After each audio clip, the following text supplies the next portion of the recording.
Welcome to Landlord Diaries, where we talk about midterm rentals and the opportunities behind them. We'll share landlord stories, talk about maximizing investment potential, and discuss how to live the very best landlord life. This podcast is proudly brought to you by Furnished Finder, the place for everything midterm rentals. Remember to like and subscribe if you enjoy our content.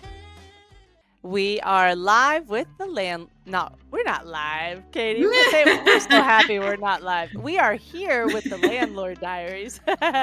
This is your host, Kelly Bailey, in the Austin, Texas, and greater area, midterm rental enthusiast with 5 midterm rentals. What's up with you, Katie? Hey, everyone. This is Katie. I'm the marketing director for Furnished Finder, and I have a few investment properties myself, including 3 midterm rentals. So today we are here with Miss Jamie Banks, and she is the queen of systems. She comes from a commercial real estate, property management background, and she's used to running things on a very big scale. And she's applied those efficiencies to her small but growing portfolio. And it's really impressive and nice to see someone who's just like really setting themselves up for success. So she's made all of her systems. So the next time she adds a property, it's just boom, like plug it in and go. Like she's ready to scale. And it's cool because I know for a lot of smaller landlords, that is a challenge. So she's got a lot of good programs, a lot of good tips, a lot of good systems. So if you are someone who is looking to get more efficient, more professional, get yourself ready to scale, like this is the episode for you. Yeah. I was impressed by how many of them were free. Right? Oh, yes. And as a reminder, this episode and every episode is brought to you by Furnished Finder, which is the home for everything midterm rentals. And you can list your property for only $99 a year, which is the steal of a century. So join us, will ya?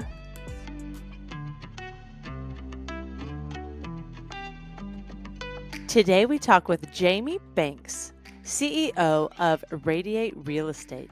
While Radiate is a rising star in the midterm rental space, Jamie has a wealth of knowledge and expertise in processes. In her previous role at Fundrise, a large commercial real estate firm, Jamie managed 14,000 units across the U.S. She has already built some incredible systems for her midterm rental portfolio, which will be the focus of today's episode. Jamie, how are you? Doing great. How are you? Good. You like how I go from my professional voice to my like fun, bubbly voice? Yes, I love it. Well, my husband always says he can tell when I'm on the phone because I use a different voice. And I'm like, Oh, you're yes. probably right. I remember that from my mom. My mom used to put on her, "Now, girls, go take care of this." Oh, hello. How are you doing? Switch up is real. Yeah, exactly. Well, we had a fun time meeting Jamie at the midterm rental conference. Now, Jamie and I had already met over our platform here, but it was really cool to see each other in person and in her networking bubble.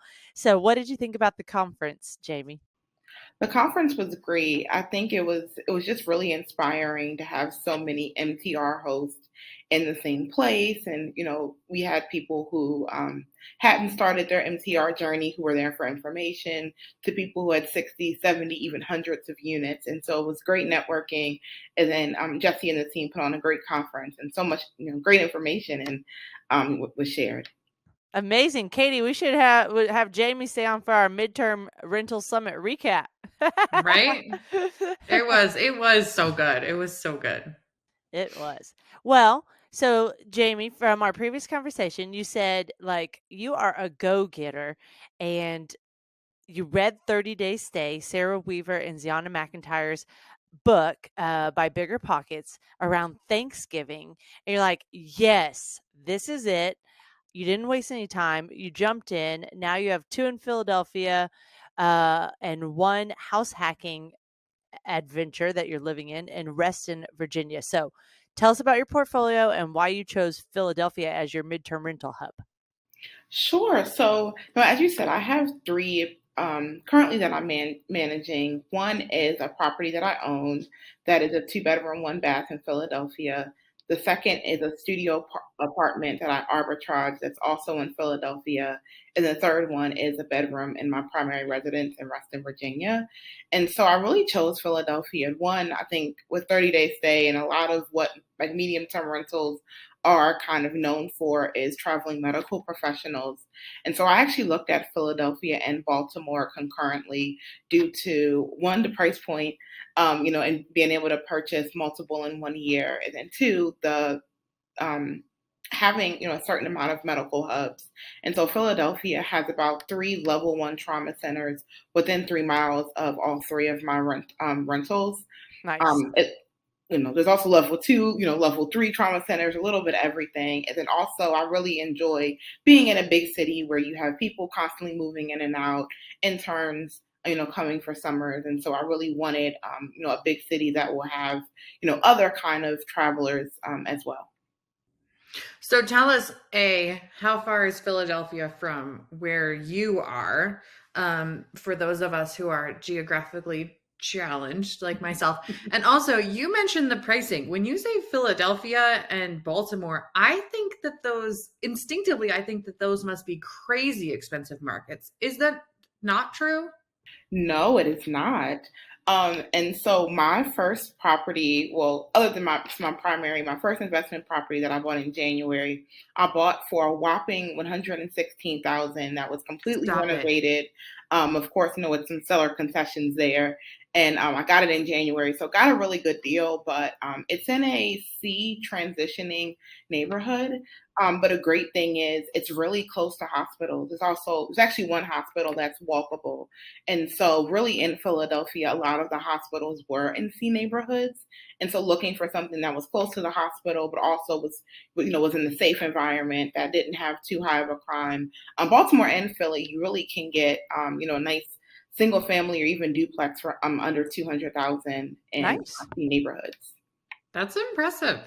And then also to answer your first question, Philadelphia is around 2.5 hours from me. Actually had a water issue in the basement that I had to run up right after the MTR conference. So I didn't drive very well, but things were okay. And I like that it's still close, that I can, get up there. And then also have, family and friends around as well. Okay, you've already surprised me twice because in my mind, those were much further from you because I do not know geography at all.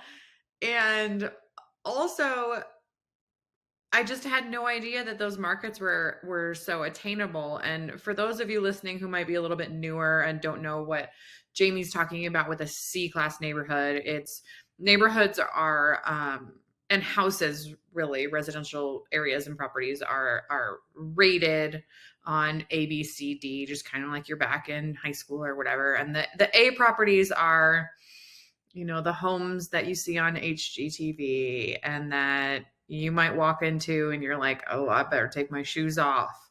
And, the really great school districts, things like that. The B ones are, a little bit further behind, but they might need some renovations, but they're in safe neighborhoods, things like that. C properties oftentimes need a little bit of elbow grease. The neighborhood might be up and coming.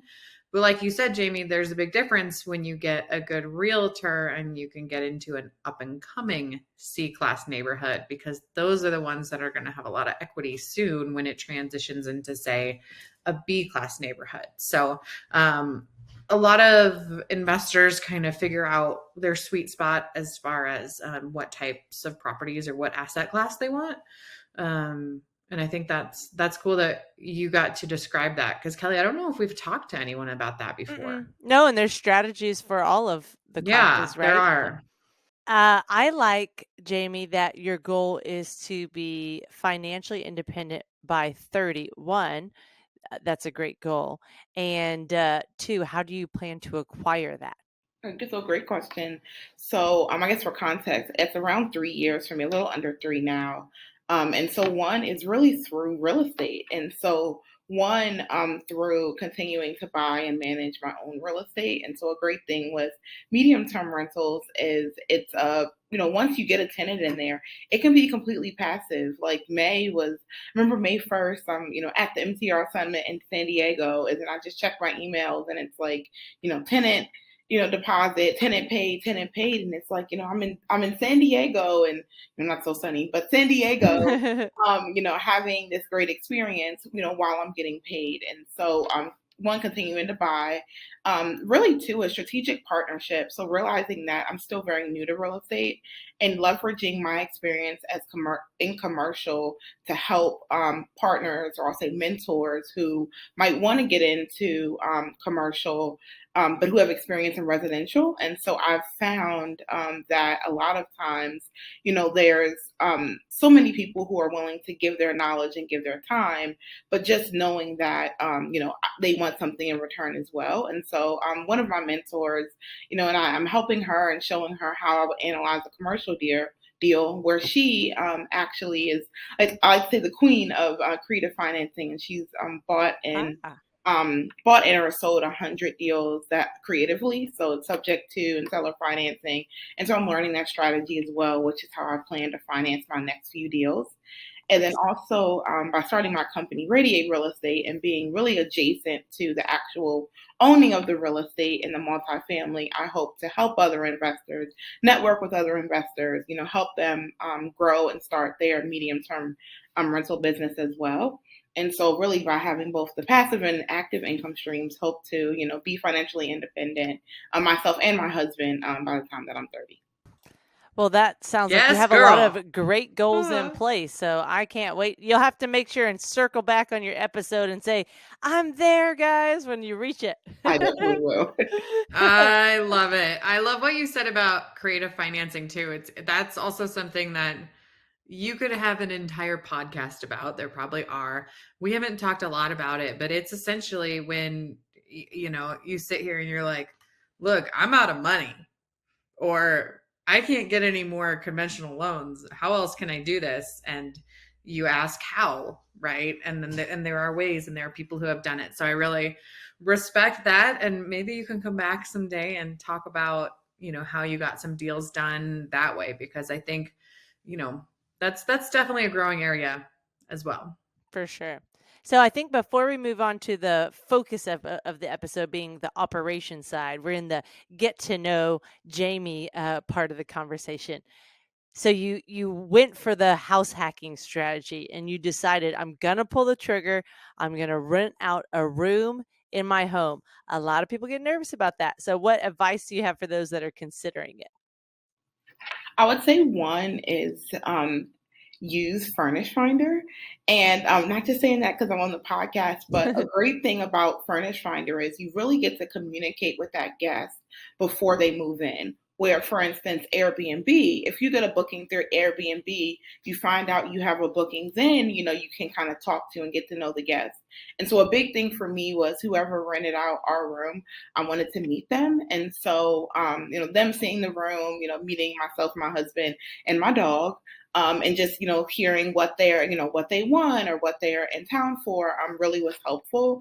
And I think, another thing is it doesn't have to be a long commitment. And so that's actually how I sold my husband on it. I was like, hey, it's only 13 weeks. And it's like, if we hate it, then, it's 13 weeks. Well, we made money out of it. And so just knowing that it's a short commitment, it's like, hey, the worst thing that can happen is, we don't like it, but, we made, money off something that we already owned at the end of the day. And so I think it's just try it. A lot of times, like, you don't even have to do much different. So like the room that I'm renting out was a guest bedroom, was set up for guests as well. Just had to clean out the closet a bit and, added some extra hangers and, do it on Furnish Finder. And Awesome. So it's really a low cost way to get into real estate if you have the extra space. That was so well said. You're making me laugh because I'm thinking, so much of our life involves sales. Whether you love, like, have any experience in sales or not, how often do we have to sell our spouses on things? All the Every day. time. And they probably Now, have you to sell guys, us once your too. marriage evolves, you don't really sell, you just do. Like, you skip it. Okay. That's where I'm at. Nate's like, I know you'll ask me, but even if I say no, you're going to do it anyway. And I'm like, you're not wrong. I'm more informing you, thanks. But I guess when you're, have someone living in your house. But I think that's great feedback. And I think it's also, important for people to remember it. You can try it. You can dip your toe in the water before you really jump in. And also it's a really great way to get into real estate before you've maybe before you have kids, or maybe before you've like really dug your roots down, because all that stuff gets not impossible, but much more challenging. House hacking, room rentals, that stuff gets more challenging once you have kids and roots and things like that. So do it towards the beginning of your investing career, and those rewards will they'll follow you for a while. Yep. I think another thing you don't have to commit to, because they are shorter stays, is your pricing, right? So we all know you want to dynamically change your pricing throughout the year depending on the market, but also if you really look into it and you get down to, okay, my property is, has a couple days or is a week left before before I start paying paying for the mortgage, and you really look at, well, what happens if I kick it down $100 or $200 or even $500? And when you start looking into that, it's actually beneficial sometimes to move that price down, still have it profitable for that season, for a month, for 3 months, and then kick it back up once it's rented, so that you're ready for the next round of renters as well. We've found that very successful without really compromising our cash flow as well. This is just like our own little round table. I love it. All right, Jamie, are you ready for us to grill you on operations?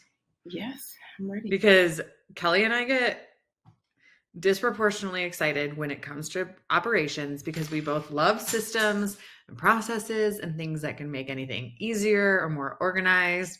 And I feel like as people's midterm portfolios are growing, we all need a little help in this department. So let's start from the beginning. Tell us how you manage tenant leads. Okay. So primarily through Furnish Finder. As soon as a lead comes in, I actually have a checklist that I follow and that I plan to delegate to a virtual assistant very soon, on how I handle the leads. And so as soon as the lead comes in, if they have their phone number, I call them. And I realized that I think all of the bookings that I've had has been me picking up the phone or at least applications and calling versus, oh, I'm going to send an email, or, oh, I'm going to send this, because, if I send an email, but the landlord before me called, well, then I've missed out. And so I call them. Love that. If I, don't reach them, I usually send a text. And then if I haven't heard back from the text, I'll follow up via Furnish Finder, just via the messenger, and just say, hey, I called you from this number. And then just really to get it directly off platform, and just to have our information. And so once we are communicating back and forth, then I send over, if they're interested, I send over my type form that I use for my application. Ooh, what is your application type form? So it's just really basic information. It's just to have it all typed up and all digitally, versus me getting it. So it's name, first name, last name, email address, phone number, and a mailing address if they have one. Also, I'll ask the reason for their stay. I'll ask if they're a traveling medical professional. I'll ask for their recruiter's name, information, and name, phone number, and then agency for employment verification. And then also to give them a call and see if they'll, I could be on their preferred housing list. And then I'll ask if they have any pets, and then if there's any other information for me to know. Because I've seen sometimes people on Furnish Finder won't fill out, they'll put the bare minimum information on, this is how much I want to pay. And just so I have the same information on every lead that comes in. And then it also, and we'll probably talk about this a little later, Typeform directly integrates with my CRM, my customer relationship management tool, which is called Thrive. And so all that information is automatically uploaded as an account. And so if I need to follow up with them, if I'm sending, marketing to them and letting them know that I have a vacancy, it's already uploaded without me having to, upload it myself. Get into that POS system, girl. That was next on the list. Yeah. So Thrive it's funny because it's not a real estate tool. It's actually a tool that my husband used for his consulting business. And so he showed it to me. It was a free demo. It actually took me a few months to agree and say yes. But essentially, I decided to go with it because of all the integrations. And so essentially, every current system that I have, I can upload the information into that tool as an account. And then from there, I can, let's say, send marketing to them and let them know that I have a vacancy. If it's a client, because I also do coaching, also have coaching and consulting clients, I can let them know new products and services that I offer. And so, really having one tool for both my coaching, consulting side, my co hosting side, and the property management side of my business, it helps me just as a business owner keep things, really all in line and in one place. And it's called Thrive, right? THRYV. Yes. Okay, so what is it like? Let's say 10 leads came in today. Give us like a quick run through of what it looks like adding it to Thrive. Yep. And so, if all those leads come in, assuming that we are in contact, I'll send them the link to fill out my application on Typeform. And as soon as they finish that application, that automatically gets uploaded to Thrive. And then from there, I'll know if we've communicated, if they responded, but then I'll have them in my CRM tool. I see that sometimes, maybe they won't answer at first because they'll get a response from another landlord, but I can set the reminder to, let's say in 3 days, circle back. And so by me circling back, I'm not losing out on that lead, but it's great, especially with the traveling healthcare professionals who I'm really marketing to with my 2 properties in Philly, just because they're so close to hospitals. I'm able to kind of have them, in a system that's, independent from Furnish Finder, but then I can send them my Furnish Finder or like my other booking platform leads. So now from our previous conversation, I'm pretty sure you said that you chose Thrive after trying out a lot of other POS platforms that just really didn't mesh with what you were going for. So tell us more about that. Like, what did the other platforms not have that you were able to use with Thrive? So the other platforms didn't allow me to integrate with all of the different platforms that I'm listing on. And so a key piece for me was to be able to integrate with all the different platforms. And I think, most of the like the PMS systems are more specific to short-term rentals. And so they're more geared towards the OTAs for the short-term rental kind of specific market. And so I think an important part of medium-term rentals is being able to directly market your brand. And that's one thing that I also thought that was lacking with those systems. Where for Thrive, everything that they're getting from me, they're seeing it's from Radiate Real Estate. Do you have a referral? Do you want to stay at this property? Are you still interested in our, let's say, design services? And so they're seeing that branding time after time, and that's automatically integrated. And then another thing too, I think just for me as a business owner, being able to log into one system and then seeing where everything is, so I can see, oh, this is where I'm banked, and I can have it. So if a VA or an assistant came in and needed to use those different links and platforms, they could also access it from that main Thrive site. Nice. All right, I'm going to take a step back here because we just used so many acronyms. We did.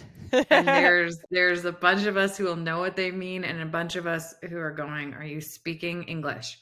So OTAs, we're talking about online travel agencies, right? What other acronyms? POS. Do we need? POS, we use PMS, property management software. So really, in layman's terms, right, or CRM, customer Relations manager. manager. What Jamie's saying is there's a lot of products and softwares out there for if you have 40 Airbnb properties or short-term rental properties that you can you pay a software and they make sure that your property is listed everywhere, and you can go in and manage your calendar, and you can automatic messaging. Automatic messaging, bookkeeping, all this stuff. There's not so much for midterm rentals yet. So she's found the system Thrive that is not traditionally made for real estate. It's just made for business, and she's made it work for her business. So I think the great lesson there is that if you're looking for a solution for your systems, your organization, your software, you don't have to just look at real estate software, right? And keep that in mind. Also, keep an eye out for some exciting things Furnish Finder may or may not be doing. Cool. TBD, that's all I'm going to say. Okay. All right. So let's go to the lease signing. Talk us through your lease signing process and how you manage all that. Sure. So once they've submitted an application, I then will send to their email their basically the background check and credit check that I use through just TransUnion. And so along with that, I asked for a copy of their ID. And then I forgot to mention in the initial application, I also asked them for a landlord reference. And so while they're filling out and doing the credit check and the background check, I'm able to call a landlord and do my employment verification as well. And then, assuming that everything, checks out and it's ready to sign, I then have a lease that I use Avail as my leasing software. And then from there, depending on if it's my house hack, which has a few different rules just because it's in my primary residence versus I have a different lease for the arbitrage deal because it's sublet, and then the one that I own. And so depending on, which property it's for, I'll send over that lease and they can just sign it directly. And then at that time, I'll take my security deposit. I love that. Katie talks about this a lot.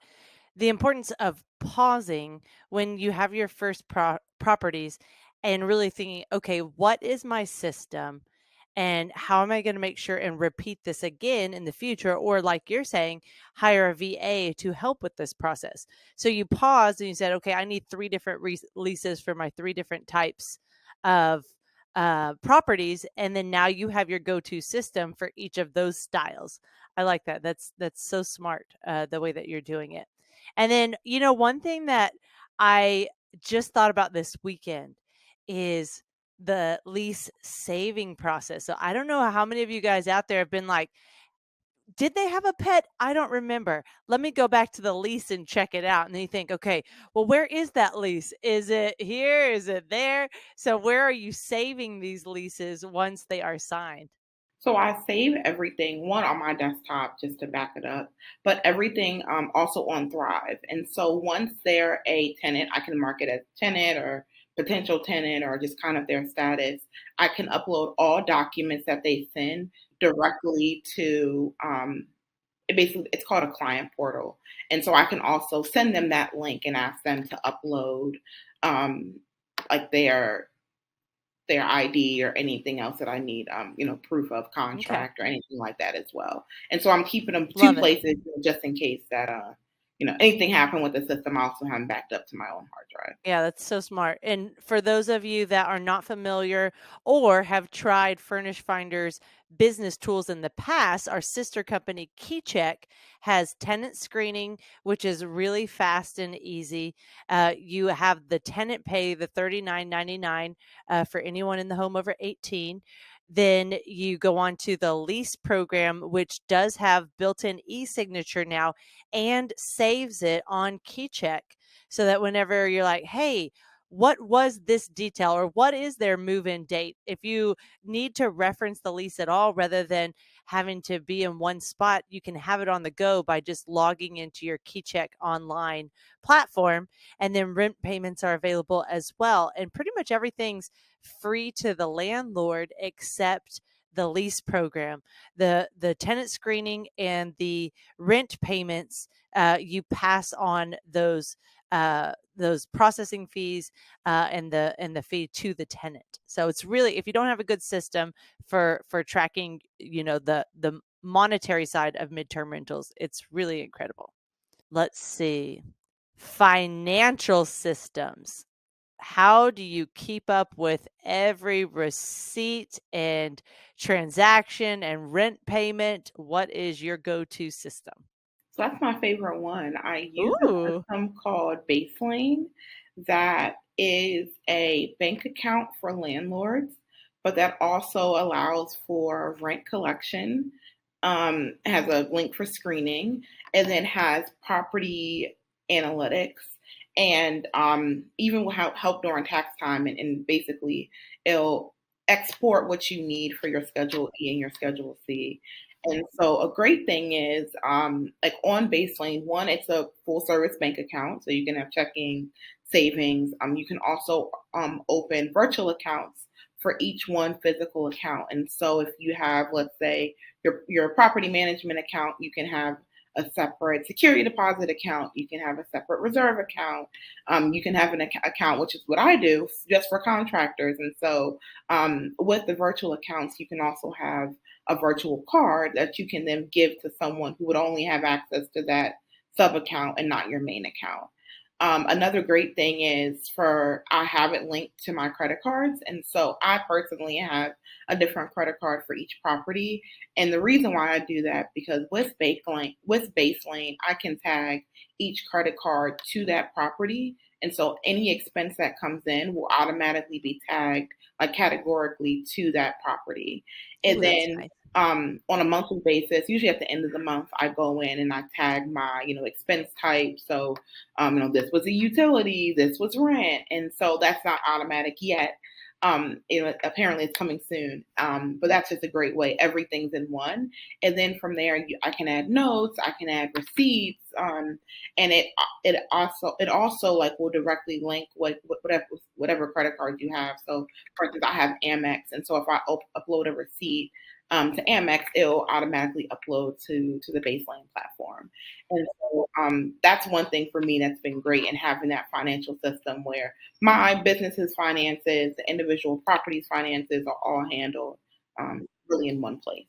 Give them the example of, since you are trying to be hands off and manage everything from 2.5 hours away. I really liked your example in our intro call of how it works with contractors through those virtual cards. Tell us about that. Yes. So, like, if my handyman needs to run out and let's say pick something up from Lowe's, I have a contractor account that's a virtual sub account to my main account, and then my contractor also has. Well, my handyman has his own virtual card. And so let's say he's out. One time I had to get a lock replaced. And so I knew around how much that lock would cost. And so we're communicating once that lock is approved, I can transfer that money directly over. He can use that virtual card, and then I don't have to, send the money or wait for this and wait for that. And then from there, he can, well, it's actually linked the virtual card like on Lowe's. You can link different cards to get your email directly. So essentially, he's making the purchase. He's designated those funds to buy a lock, for example, but then I'm getting the receipt in my email that I can then upload to my bank account. Yeah, and the paperwork is what most people can't stand, right? So it's like, how many contractors would love that because they're not having to file an invoice or like wait for payment. It's like, hey, I'll take care of that part. I just need you to go grab this item and, replace it. So I really love that system. Katie, anything to add? No, I think that's amazing. I know I have individual checking accounts for each of our properties, and I really like it because everything is separate, and you can pretty quickly see the performance of any property you have. And I know this is debated amongst some investors, but I've always lived by the concept that the more separate things are, the more protected they are. And I am a firm believer in that. So I enjoy having everything separate. That way you're not mushing your mashed potatoes with your green beans. Mm-hmm. How's that for a metaphor? Yeah, you got some metaphors, girl. I I'll don't give like you it when that. my food touches. I agree. She does have some metaphors. We got salads, we've got pies, we've got gravy, we got it all. They're all food related. Yep. We see what's on your mind. It's pretty true. All right. I'm interested because I use a bank account system that's similar, but it's different. It's called Relay. And I can have multiple accounts and I can transfer to and from. And I know I've read about the virtual cards and stuff. I have yet to venture down that lane, but I know it's there. So how much does Base Lane charge? Baseline is completely free. And so that's probably the best thing about it is Whoop, the banking whoop. Wow. capabilities with the dashboards, the property analytics is completely free. Is it nationwide? Yes. It's nationwide? Okay, good to know. Yes. Yep, that's what I use Relay in, a similar thing. I don't have any fees, which I don't have any banking fees, I should say, which is a win in my book. Yes, for sure. Yeah, banking fees. I used to work for a bank. I know banking, but banks love to get their fees, and so having no fees and then even low fees is really important, especially if you have multiple accounts and you're managing them across your portfolio. Yeah, that's awesome. Well, let's transition to guest communication. How do you make sure that that's not taking up a majority of your time? With 2 properties, it's probably not too bad, especially with midterm rentals. But what systems are you building in place right now for guest communication? So I have a company phone that is actually just a second line on my phone. But a great thing is it's an application. And so right now, all the tenants, so anything on a Furnish Finder platform is through that phone number. And so I'm available, or what I could say is my team is available via text.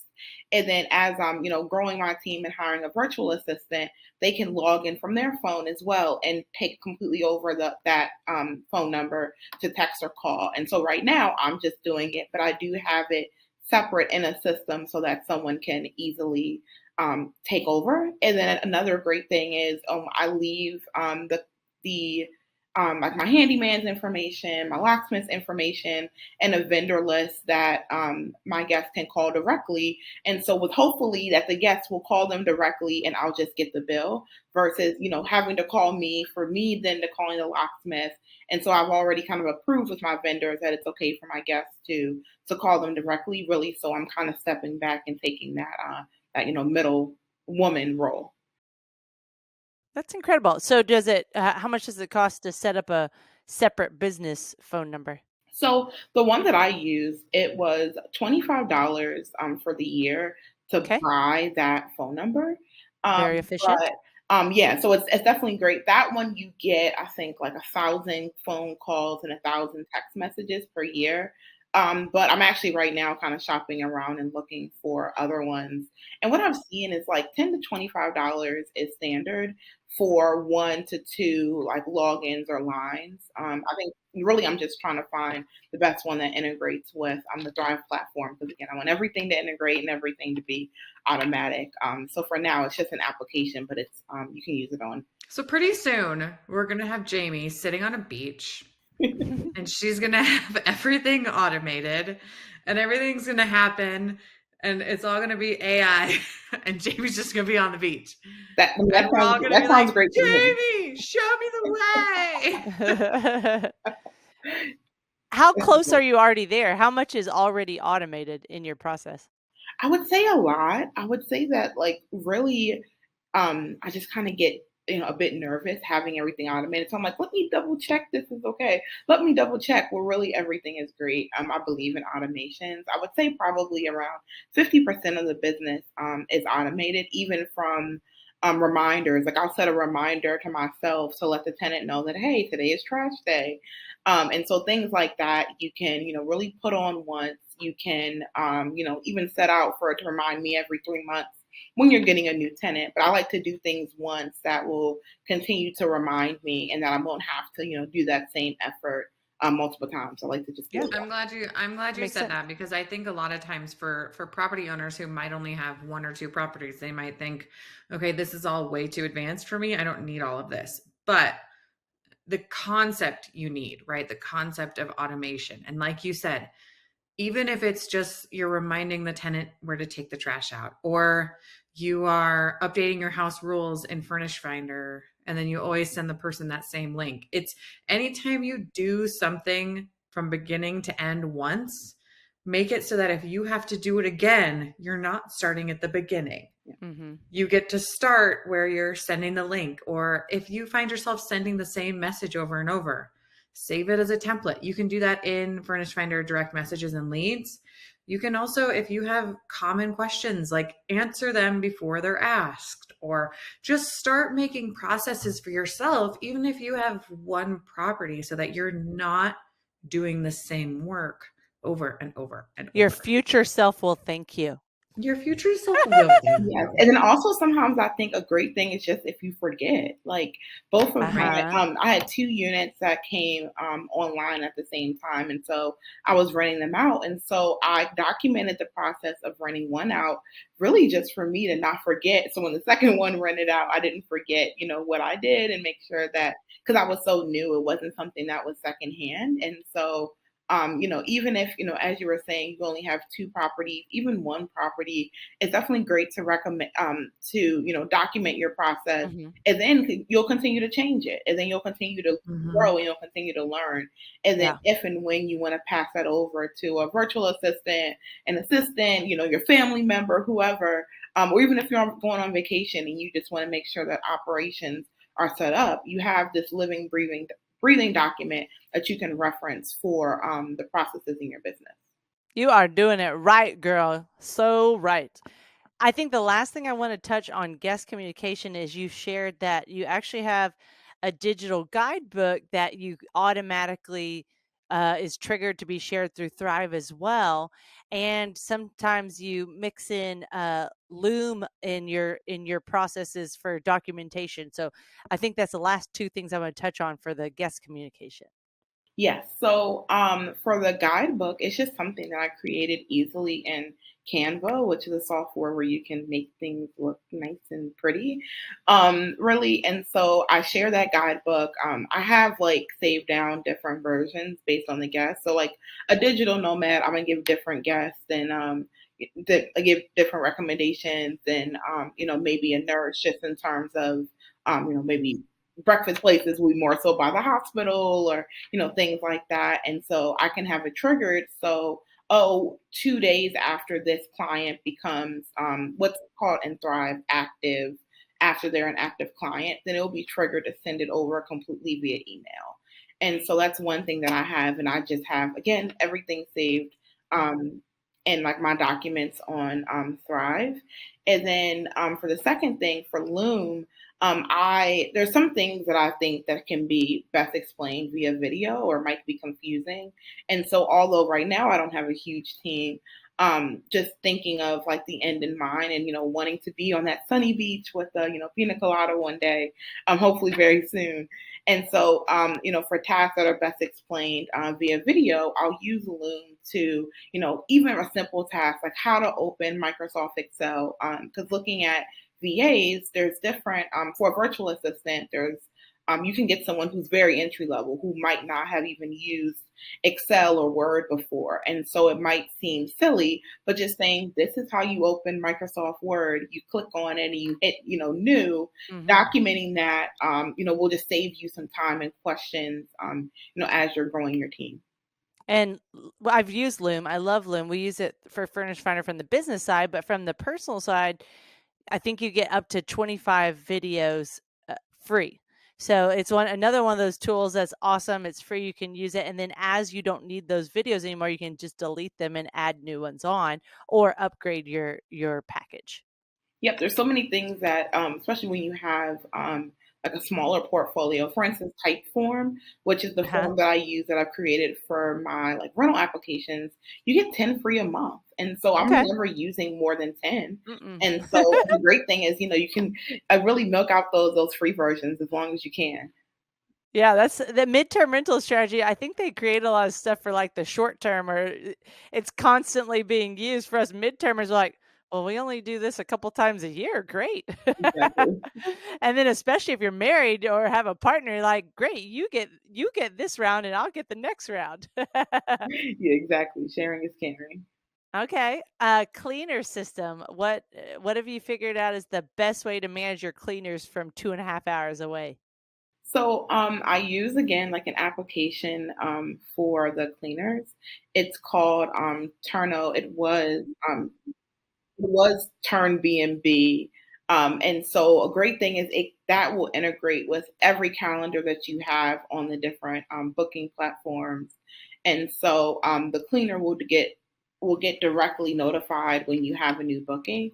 And so you go in, I think when you first get it, you set in, do you want the cleaner to come same day? Do you want a buffer in between, when the cleaner's there and when the next guest checks in? And you do that once. And then when your bookings automatically show up, your cleaner can accept them. And so for me, I have a primary cleaner and then also I have a backup cleaner. And so it all goes to my primary cleaner at first. But if for some reason the primary cleaner isn't available after a day, it will go to the backup cleaner. And so it's great Which you because can have like 5 or 6 backup cleaners, right? Like you can have a ton. yep, and then you can also have different primary and backups for each property. So I have same cleaners at both properties. But if you wanted to switch things around, you can. And so really you just go through, you can even ask them questions if you have, a verification process. I wanted to make sure my cleaners had a team and wasn't just them. So if someone from their direct, if someone Mhm. isn't available, at least I can get that same cleaner team out to the property. And so, yeah, that's been a great system for me. And so, really, I set it up to link to all the different platforms once, and it's pretty much a set it and forget it. And then my cleaner has my phone number as well if she needs it. The other tip I would give there is if you find a really good cleaner, ask if they do other stuff Mhm. and ask if, like, for instance, some of my properties are about 2 hours away from each other, but they're in the same state. I asked I had a really good cleaner in one city, but not in the other city next. And I said, Mm. "Hey, do you have any contacts there?" And she goes, "Actually, I'm from there. I have some Oh, people on my team there." And I'm like, I would have amazing. never known if Mhm. I didn't ask her. So now I have 3 properties in 3 different cities, but one cleaner contact, Oh, That's amazing. I love which that. I love simplicity. Mhm. So, like, just ask, right? And ask your cleaners if, hey, I'm out of all my stock here. If I give you money and pay you, will you run to Walmart or Target and fill up supplies for me? Like, ask those things, right? A lot of times they'll do it. Yeah. So the only thing I was gonna add about Turno that I absolutely love is that you can set up like your process in the program. So you just put like a line item, like check mattress, make sure mattress protector is clean. Like you break everything down so simply, and then they take a picture as they're going through the clean and show you one that it's set up how it should be, but also where they're at in the clean if you have a same day turnover or anything like that. Have you found that to be pretty reliable? Does your primary cleaner do a good job of keeping up with those photos or keeping you up to date as how it's going during the process that day? yeah, so she doesn't send the photos of each Mm-hmm. one, but she sends any like problem or Mm. anything she has a question on. And so she was going through like there was like a stain on one of the mattress pads, and so she sent that picture when she got to that step and said, "Hey, do you want me to go and replace it or clean it?" And so I think it's great because different operators might have different requirements of sometimes, somebody might have two mattress pads, and so you take one off and flip it around. And so I really have liked that process. And then I think having it kind of all in the app helps too, just in case, there was an issue or, you're trying to figure out something was left. You have all of those communications there. And so it's definitely been a great tool for me.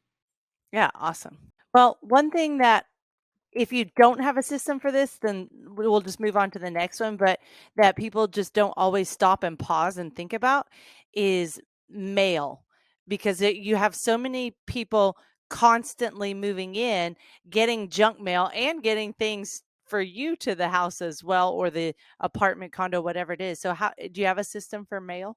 Yes. So Okay. mail is actually a new system that I recently put in place. And so I asked each guest if there was any mail for me, which really it shouldn't be, because I have everything when I close on the property to send to like my virtual address, to just let me know, just to send me a picture of it. Just so I can see where it's from, if it's anything important. And then if not, I asked them just to set aside, basically I have a cabinet on top of the refrigerator to put all mail, and then I get my cleaner to send it to me. And so one thing is anytime you're getting a property that's not brand new, you will probably 99% of the time get mail from someone else. So that's something I've been dealing Hmm. with, just getting tenants mail from who knows when. And so that's one thing I actually just sent letters to the post office with each of the person's name that I'm getting the mail and with their returned mail and letting them know that they no longer live there. So hopefully after that, I won't get other people's mail. And then I asked Hmm. the guest if they need to get mail during their stay, especially for like Hmm. the traveling medical professionals who were there for 3 months. They can use the address, but just to make sure they give me a forwarding address. Hmm. One to take care of it with the mail carriers themselves, but if not, just to give me a forwarding address, and so I can get the mail forwarded. But so far, I've really just gotten. Do you do it any differently for your house hacking? So actually, it's funny, she hasn't gotten any mail. So yeah.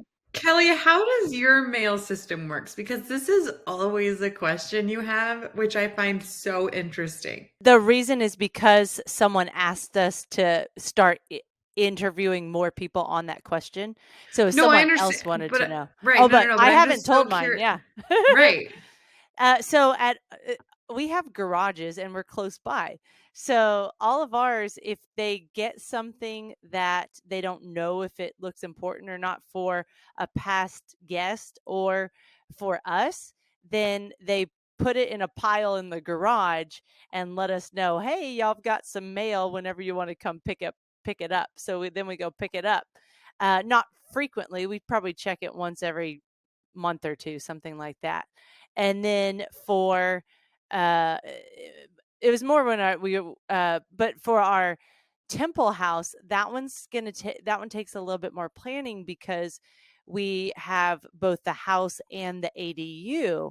So it's different people being added to the mailing address frequently. So really we need to be proactive, and every time someone moves in, ask, do you want to forward your mail to the address? And if yes, then we would need to take those steps to have both the names of the guests on the house and the names of the guests in the cottage. Otherwise, one of those likely gets dropped off. Let's say someone moves in and they just say, this is my new address. Well, then the post office might think, well, that whoever was there before is gone Well, and no, they this won't is remove now. it. Okay, we had one guest that it got a little interesting, and Did so it? yeah, so he had to go and fill out everybody that lives at the property to make sure everyone was still getting mail. So that one's our tricky one. I feel like I'm like the not nice one with mail here, you guys. How I handle mail is if you want mail, I need you to specifically ask me for the key. I'm not going to give it to you by default because most people I've found don't get mail. If you do, you can totally have the key, but you're responsible for forwarding your address. Yeah, I think a lot of people could choose to have the PO box route if they wanted to, but a lot of ours are here for 6 months. Some of them almost a year, Right. so they And do that's end up fine. forwarding their Like, address. here's the key. You figure out your mail. And mine don't even have keys; they're just mailboxes. Well, right. But like once you're gone, like unless something like looks really important, like Yeah. sorry man, you're gone. You The didn't ones take we care of do your have stuff. right, the I houses know, that like we have 2 of our houses that do have a community mailbox, so the key does get passed on every round, and those are not easy to replace, so make sure you have a backup is what we do. So we keep one backup mail key, and then if they happen to misplace the mail key, then we charge them $25, but no one's misplaced it yet, which has been nice. No, mail is hard because it was something that I was trying to figure out too, and I was like, hopefully I feel like a lot of things now, you get them virtually. Like you get a virtual statement, obviously If you're packages. traveling every 3 Right. months, how many bills are you not getting by email? Right? Now, if your mom's sending you a package, for sure, like get whatever you want sent, but like you would think that that would not be an issue after they moved out. I think Katie's done with the mail conversation. I'm done with the mail. I'm like, figure your own Amazon packages out, people. Jamie, did you want to add any last things about that? No, I'm okay. Okay, because I think it was good advice. So contractor system. We've already said that you manage everything from afar. So how did you find your handyman, and how is he reliable every time you need something? How do you make that work?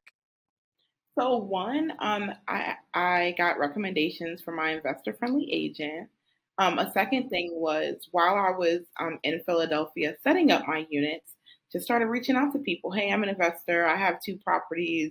I'm looking for a handyman to do this, this, and this. And so I was very upfront that I would need some, non maybe handyman tasks. Like, hey, if something breaks, I don't want to have to then send it to you or really, get involved from Virginia. I want you to Mhm. go and, to the store and get it yourself and replace it.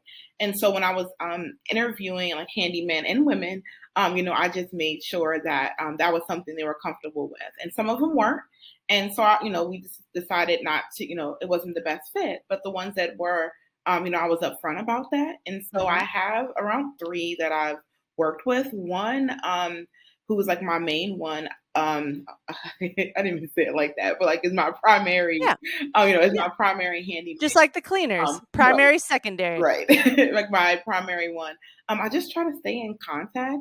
He's also a contractor, and so the hope is that as I'm finding properties that might need to be rehabbed in Philly, that we'll have a relationship on that, maybe doing like a burr or some type of rehab investment as well. And so I think for me, just staying in constant communication, like I remembered his birthday, and so I texted him happy birthday, and just trying to get that human contact because hopefully you won't need your handyman very often, and I haven't needed them too often, but just letting them know, hey, I'm still here, I'm still an investor in Philly, although I might not have any work right now, I will soon. And so just staying on their radar has helped me when I haven't had to use them, as often. Awesome. All right, Jamie, I feel like you have given us so many good nuggets, so many good practical tips. But let's take it a little bit broader and a little bit more big picture. So, what advice would you give anyone who's looking to get their first midterm rental or maybe their 100th? Like what would you say is really important? I would say the most important thing is taking action. And so find your next step. So if that's I want to buy my, you know, fifth medium term rental. Decide that, always say write it down. And then from there, create a lot of little tasks to get you there. And so I think, especially for newer investors, it's hard to say, you want me to go from being a podcast listener to a landlord?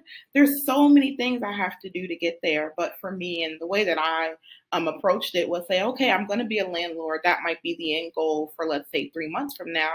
But, step one, I can listen to a podcast episode to learn how to analyze a market. Step two, I can read, 30 Day Stay to learn how, two other investors are managing theirs from afar. And so really splitting down into those little actions will make the task less daunting.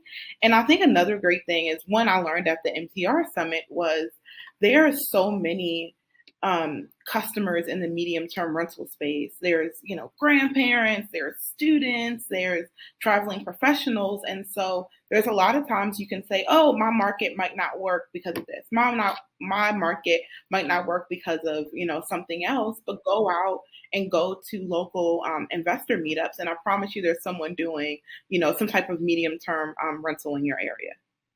Excellent advice. And I'm going to leave with something I learned from Jamie in our intro.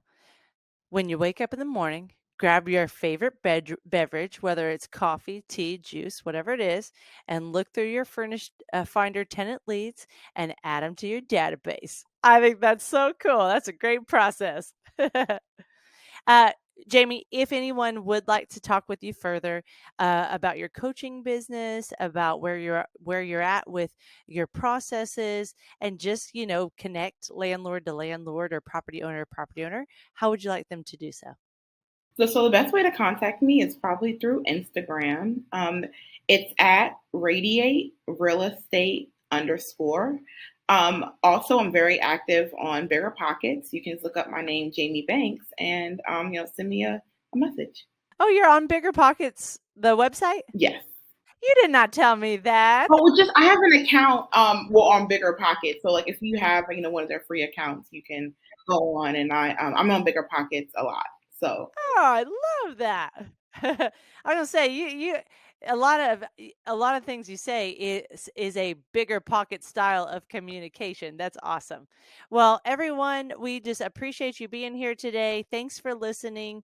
If you liked the episode, please don't forget to leave us a 5-star review on Apple Podcasts or Spotify. And if you'd like to comment and ask Jamie a question, or us with a next topic or conversation, things like that, then do so on YouTube. Thank you so much, everyone. Have a great week. We'll see you next week. thank you. Bye.